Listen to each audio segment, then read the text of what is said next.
Are you ready to perform at your highest potential? Welcome to the Performance Matters podcast from GP Strategies, your talent transformation partner. In each episode, we'll interview industry experts and explore best practices and innovative insights to help your organization improve performance. Hello and welcome to the Performance Matters podcast. I'm your host, Michael Thiel. As always, I'm thrilled to be with you, but I have to say that today is a very special show. One that I hope you're, tuned up for. Why is that? Well, today we're turning our attention to a story of navigating change at one of the world's most iconic and revered brands. So get ready to explore one organization's path from resistance to readiness, turning pushback into progress. Together, we'll discover how organizations and individuals move through the discomfort of change to realize transformation. Here with me to share this journey are two special guests. First, we have longtime friend of the show, Dr. Cheryl Jackson, Director of the Organizational Design and Change Management Practice at GP Strategies. For those that don't know Cheryl, she is an industrial organizational psychologist with nearly a quarter century of experience helping global organizations navigate and thrive in environments of change. Welcome, Cheryl. How are you doing? Thanks, Michael. Always good to be here with you. Well, we're excited to have you, and you are not alone. Making his debut on the pod today is Rob Ulrich, Senior Manager of Training and Engagement at Gibson Guitars. Rob joins us with several decades of diverse experiences, certainly relevant to today's conversation. First, as a performer and manager of a rock band, to running a Nashville, Tennessee-based event business, and onward into organizational performance, consulting, training, and development, now with one of the absolutely coolest and most iconic companies in the world at Gibson Guitars. Rob, welcome to Performance Matters. Hey, thanks so much for having me. I'm so happy to be here. Well, we're honored to have you here, and you're going to discover a couple things when we're running the show. The first is, I like to start with the basics. And Dr. Cheryl, we're talking about overcoming resistance to change, so help us just lay a foundation here. What do we mean by resistance in an organizational context? Yeah, so generally speaking, when we talk about resistance, we're talking about any pushback or opposition in response to something changing in our environment. And it can show up in a number of ways. So it can look like skepticism, avoidance, or even outward defiance. Though less common, we do see that direct pushback. But one thing to note is that it's rarely just stubbornness. It generally stems from a fear. So a fear of the unknown or uncertainty caused by a lack of trust. It could even trigger a sense of loss, or it can be as simple as just wanting to keep things the way they've always been. You've probably heard that reference as maintaining the status quo. But change is uncomfortable. And generally speaking, people don't really like to be uncomfortable. So we're going to see some hesitancy when we change up the environment or the ways of working. Yeah, so what I'm hearing from you is that it's really not about being difficult or negative. It's about protecting something. Do I have that right? Yeah, right. So people resist when they feel something important to them is being threatened, and it's a natural response to that threat. So if we're making a change of any size and we don't see or hear any of that resistance, that's really when we should start being worried. If we're not hearing about it, it means that something about our feedback loop is broken, or people aren't feeling safe enough to raise their concerns, or maybe they just don't think their voice matters at all. And that's not how we want people feeling ever, but especially in the midst of transformation. And one more point here, if I may, before we move on, we often think of resistance as negative and a blocker, but it can actually be very informative to the process overall. And listening to concerns not only creates stronger advocates once that resistance is addressed, but when we listen and understand what's driving it, it can actually lead to better solutions. And that's what we saw very clearly here at Gibson. Yeah. And Rob, I know you and Gibson just went through or are still going through a significant change in your organization. Would you mind taking us backstage by sharing a bit of your story? Yeah, I've been here at Gibson now for I'm in my fifth year. And coming in, what became quickly evident was that there wasn't a foundational standard for a good deal of the work. It was very tribal knowledge, training each other, social learning that was hard to maintain. When those folks that have all that tribal knowledge, when they age out or when they move on, that's gone. So now people are making up new ways to get through it. And so everybody's kind of finding a way. And that's the way of working for 130 years of guitar making. But it's out of an abundance of respect for that hard work and for that ingenuity and for the trees that we use to make these guitars that we want to get down to what we're calling the Gibson way of building guitars. And that started with standardizing all of the ways that we're working right now, then beginning to implement that into the culture as a new way of working, that everybody now does it this way. So it's really a big shift where authenticity and craftsmanship are at the heart or the core of our people's culture. But we want to shift that mindset so that we're not thinking of new ways to do the work, but we're refocusing that creativity into how to improve the way that we're doing it. So not doing it a completely different way just to get through, but if there's a way that we need to adjust that standard, we want that creativity to come out there. Let's adjust that standard and teach everybody that better way that you've figured out and move forward from there. It's been a big undertaking, but it's been a lot of fun, a great challenge. Yeah, I mean, the Gibson way, that sounds like a pretty big change. So I'm curious, what did resistance look like and what role did it play? Yeah, I guess I would preface this by saying that when you go out and you talk to our people, you find people that are ecstatic about telling you how they do the work and the ways that they've created how to get through it. And it's a really, really unique and very cool vibe that you get from the folks here. They're so proud of their craftsmanship. But as it would be expected, anytime you're making a change to the way that people work, that you're going to get some resistance. And that came in the form of crossed arms, lack of engagement or participation. And some folks maybe thought like, hey, we've been through exercises like this before. This is going to pass. We'll do it a different way. So, but as we shared more information about what we were doing, and they got more comfortable with the team, they started raising concerns and questions. And that's where it started really open up. Like, why haven't we seen more activity? Who's involved? Is this process going to be too restrictive? Like, what if I need to make a change somewhere on the fly? Like, how am I going to be able to do that? And there's so much variability in our model mix here that people were really concerned. How are we going to actually capture every single model that we have? There's a wide variety of awesome, playable, collectible versions of Gibson instruments. So I didn't always feel positive, but the questions showed us they were listening and starting to get involved. They also helped us understand what was important to them. So we used their questions to improve the development process and build better tools to support the sustainability once implemented. It also highlighted the importance of communication and sharing the changes we were making, as well as sharing what the continuous improvement process would look like. Their concerns, the challenges, the questions, all those things actually helped us make the process and the end result better. If they hadn't shared, we would have never known what their key concerns were. Okay, so what I'm hearing is by sharing their concerns and questions, you were able to make improvements to the process. So I'd like you to unpack that a bit more for us. Tell us more about that. There's been different times when people have tried to sort of standardize what's going on out on the floor, but it didn't always stick or it didn't stick at all in some cases. And so that left it to our folks to create the processes so that they could get through their day. Our long tenured team members, they didn't want to see things change because they played a major role in building the legacy that is Gibson. There are people here that have been here since before I was born. And so they've been contributing to this long legacy of incredible instruments and high quality. And they believe that's the best way for now. Sometimes it might have felt a bit like we were taking a stab at their identity or their ownership of those things. Others were concerned about losing control over the way that they worked in the future and losing that ability to make needed adjustments. Like, you're working with wood, you're going to have different grain, you're going to have defects in the wood itself that you can kind of finesse if you know how to and make that piece of wood survive the process. So being able to make those adjustments on the fly is important to some of our team members.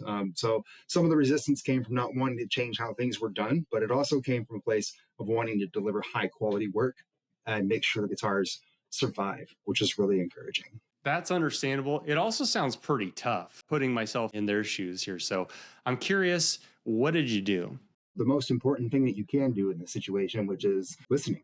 We listened to their concerns. We made sure to include more team members in the development process. So we were talking to not only long tenured team members, but we were also talking to newer team members. I'm fresh in here. I'm figuring out how to navigate the work. Like, we want to know what they're doing immediately to make their lives easier. What can make or break the job? What can make it easier? How are they preventing injury? All these kinds of things from both a tenured and experienced perspective, but also from a brand new perspective. So I think that really helped to not only get their input, but also to get their buy-in. They could see for themselves how the processes were written and reduce some of the fear that they had going into it. So it was a change we implemented in how we went about developing the documentation.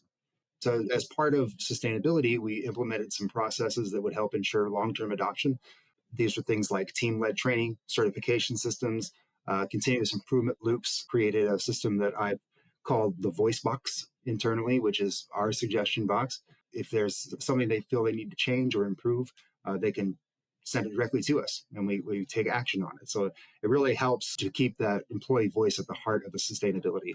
And we also shared how the documents would be maintained long-term, and that helped to ease some of the concerns as well. So throughout the entire process, the great thing was that all of our leaders from the front lines to the C-suite were involved, engaged, and highly visible. I think in totality, that's what really helped to make this a success so far. This does all sound really great. I'm sort of curious though, was just making the changes enough? No. The short answer, no. Dr. Jackson taught me about the life cycle of a message. Communicate, communicate, communicate. My VP of Production USA, Sergio Villanueva, he always says, communicate early and often. So with those two things, that really educated what the next most important thing is, which is we talked about it every chance we got.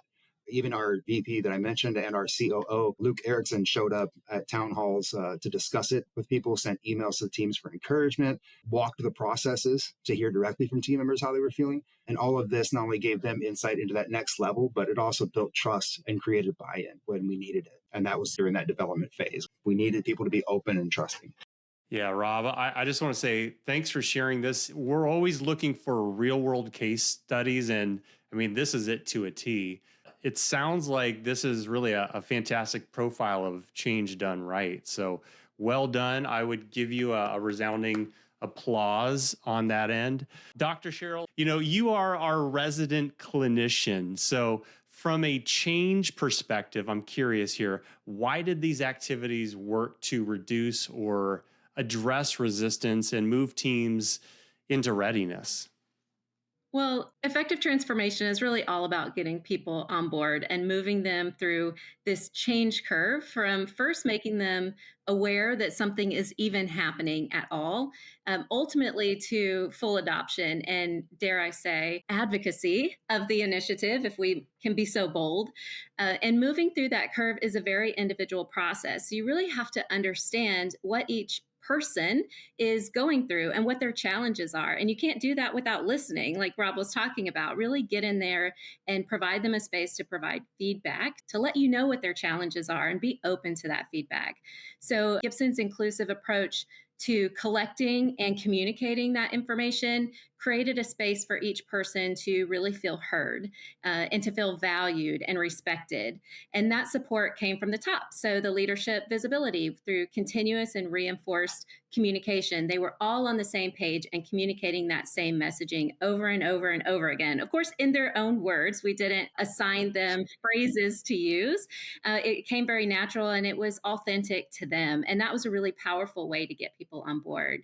So from the transparent communications, the feedback channels that were put in place, and involving just as many people in the process as possible, the change plan was designed to give each person what they needed to feel confident that their efforts would actually be valued and not a waste of their time. And this mindset shift was really imperative for moving people into that state of readiness, moving through the curve at their pace and helping them be aligned to what we were trying to do. So you did all this, Rob, which sounds great.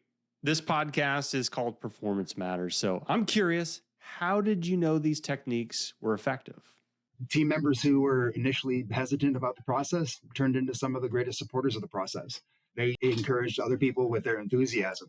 Team members shared excitement about getting the SWPs implemented in their departments. We had leaders and team members sharing about how training time was reduced and they're experiencing these benefits of better ramp up to being able to get to production speed. One of the ones that was most impactful to me and really stood out was one of our team leads saying, I'm so happy we have this standard now. I can advocate for my people better. And that's so critical because when you're trying to improve a process, you really need to be looking at the process first. If the process is capable, then are the tools capable? And if the tools aren't capable, then at that point, you're trying to kind of look at the person. So having a standard that says we know how this job is supposed to be done and they're following it, it gives it the power for them to be the very last stop on that investigation to figure out what might be broken. And then, of course, we saw a marked increase in a voice box, in our suggestion box, with feedback from folks and suggestions from folks as it related to the processes. Rob, I can say without a doubt, this is benchmark change management we're hearing about. Now, Dr. Cheryl, what can other organizations do to experience these similar results? So when resistance stays hidden, it can really derail implementation efforts. And from the Gibson story here, there are several takeaways. I'll highlight three of those that any organization can apply. So, first of all, we need to establish a process to seek out feedback and uncover resistance early in the design of the solution, not just once you've implemented, which so many times we think of change management coming in when the solution is developed and it's time to tell people how to use it. But really, in that case, you're too late. You're behind the eight ball here, and you need to get in front of it because if you can make a change to the design, then you have a better solution to begin with. So don't ignore it and definitely don't fear it. Next, I would say intentionally create space for those honest and open conversations and listen with curiosity and empathy, not frustration, which can be really difficult to do, especially when you're trying to do something big and you know it's going to be good if people would just get on board. It's hard not to get frustrated. And so that can be tough. And it's definitely a skill set that needs to be developed. And so we did that at Gibson here. We encourage champions and leaders to really put themselves in other shoes and ask, what might they feel they're losing by standardizing processes? Or how might they perceive that change as a threat to their way of working? And really think of it from that perspective, because sometimes it's hard. You're not there. You're only seeing it from one direction. And so that helped reframe that resistance that they were seeing and really allowed them to better approach it from a place of compassion, which was really important for gaining trust. So that was number two. Number three, the third thing, but perhaps the most foundational and related to that topic, is to teach those leaders to spot and respond to resistance the right way. Help them develop emotional intelligence. And that starts by building trust, helping them develop their active listening skills, and really stretching their empathy muscles. That's giving them the tools that they need to support their teams. Yeah, words of wisdom, no doubt, Dr. Cheryl. And from your perspective, Rob, any final thoughts? Yeah, I mean, there's so much that happened here over the last year with this project that it's hard to pin down just one element that was most critical, but it certainly learning how to do the change management aspect almost with a tinge of marketing. So you're almost internally marketing the upcoming changes to your team in a way that invites them to participate. I think that's, for me, what was most critical. And I think about that and I bring it up to say that my first real run-in with aggressive change was at a tractor engine assembly facility. Lean manufacturing showed up at the door and we were not ready. But most importantly, we weren't made ready. Nobody really explained what was changing or why. The fallout was really rough. People quit. Leaders and team members butted heads, energy drained, commitment fell apart. And I was right there in it, frustrated and confused and asking why and getting no real answers. So the lesson that stuck with me from that is that change has to feel like it's happening with people, not to them. But when I applied that in my current role with my leadership's complete buy-in and Cheryl's support and guidance, that change and marketing combination made the results night and day. Wow. I want to double back on that. I think that was a profound statement that you just said, that change is happening with people, not to them. That's awesome. I really love that. Cheryl, any final thoughts from you? Yeah, I love that aggressive change. And Rob's example, his experience really speaks to what I'd like to close with is, making life better at work doesn't just affect employees at work. It affects our families and ultimately society as a whole. Maybe you saw that in 2024, so last year, the Surgeon General actually issued an advisory saying that parental stress is negatively impacting our kids. And, I mean, duh. I mean, I think we all knew that, but an advisory from the Surgeon General, I mean, that should really start sounding some alarm bells. We should all be scrambling to make life better. But with all the stress that's going around, the last thing we need to do is make life worse at home. And I believe that it's our responsibility to do what we can to reduce that stress in our teams. And maybe I'm dreaming, Michael, and I'm a dreamer, but I truly believe that the biggest impact that we can have is making the lives of our employees better where we can, which is at work. I mean, why else do we do what we do, right? That's the whole point. So I guess what I'm saying is, humbly, a strong change management practice can change the world. I love it. Some say you're a dreamer, but you're not the only one, Well, listen, Rob and Cheryl, on behalf of our global listening audience, thank you for joining us and sharing your insight. And listeners, if you're in the middle of change, and who isn't, remember that resistance isn't a wall, it's a signal. And it might just be your greatest ally in the journey to success. And a quick plug, at GP Strategies, our award-winning change management practitioners are standing by, ready to walk alongside you. Thanks again for tuning in. We'll see you soon. The Performance Matters podcast is brought to you by GP Strategies. Together, we can create a world where business excellence makes possibilities achievable. You can subscribe to the show anywhere you get podcasts or listen on our website at gpstrategies.com.